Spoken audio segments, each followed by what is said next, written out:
Buju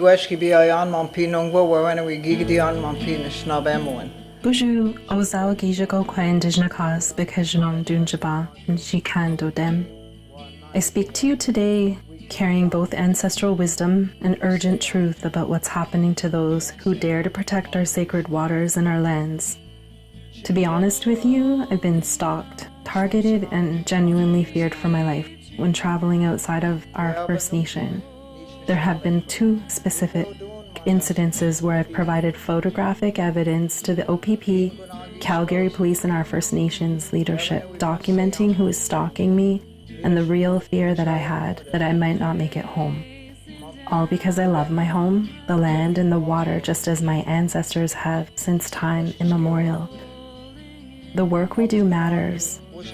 Our Nokamisaban, Minawa, Mishomsananik, our grandmothers and our grandfathers taught us to think 7 generations ahead, and right now someone must stand up for the children who are not yet born. The Kettle and Stony Point aquifers beneath our feet supply drinking waters to hundreds of thousands of people. We cannot allow industrial development to threaten this sacred responsibility, no matter the personal cost. Our matriarchs don't ask for permission from foreign governments when and how to speak out. They and we speak up when necessary. Ilki, wawene wiskosiong, nisnabeg mompi. Do Bkejwanong Territory. In Anishinaabe Nibe represents sacred living spirit of water, acknowledging its vital and inherent moving life force.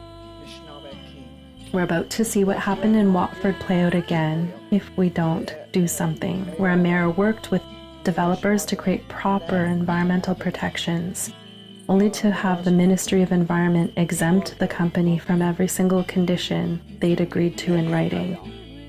The ministry, the MOE manager told him, "We set the standards, not you, not some town's mayor." This is why we need a First Nations Environmental Protections Act that operates under UNDRIP in Section 35 of the Constitution.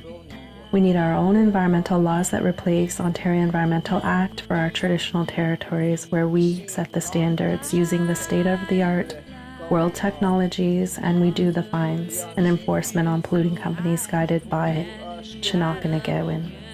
Our territory remains unceded. We never surrendered our responsibilities to the land, to the water, to the future. Chinaakanagewin is our natural order, our natural way of doing things or governing, and the steps are taken to maintain natural order in alignment with nature and in promotion of peace. Our creation stories of us descending down upon Shkakamikwe affirm us and our right to exist and to be governed by Chinaakanagewin is granted and affirmed by Bkejwanong, our creator. Later, the Royal Proclamation of 1763 and the Treaty of Niagara in 1764 reaffirmed us as sovereign nations with inherent rights to govern our lands and waters. These aren't historical documents, they're living agreements. Indigenous peoples protect 80% of the world's biodiversity on 22% of the land. We're 5% of the global population, but we're guardians of the solutions this planet needs. Our wetlands at Bkejwanong don't just store carbon, they're living water treatment plants, cleaning water that flows to communities across the Great Lakes Basin. Consider that with that 70% of the wetlands have been destroyed in Ontario to date. In the face of environmental racism and colonial indoctrination, the question remains, will these bills and acts be given the space to be considered?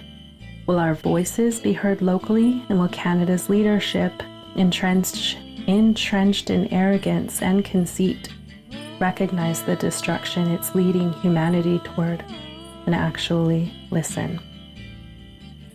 To governments listening today, the era of asking Indigenous peoples for permission to exist is over. We're exercising our inherent rights, working towards implementing our own environmental laws under Chinaakanagewin and creating solutions on our terms. In the spirit of peace, we invite you to join us in this work or watch us succeed without you. The waters that divide at Bkejwanong also come together. They teach us that we can walk separate paths, while working toward the same goal, protecting the water for everyone's children. But we need allies who understand that this isn't just about our community. This is about survival for all our relations. Don't hate us for bringing forth the namesake of Tecumseh. Be grateful we, the matriarchs, bring forward Tecumseh's vision of unity for all relations. Miigwech, Chimigwech, to all my relations.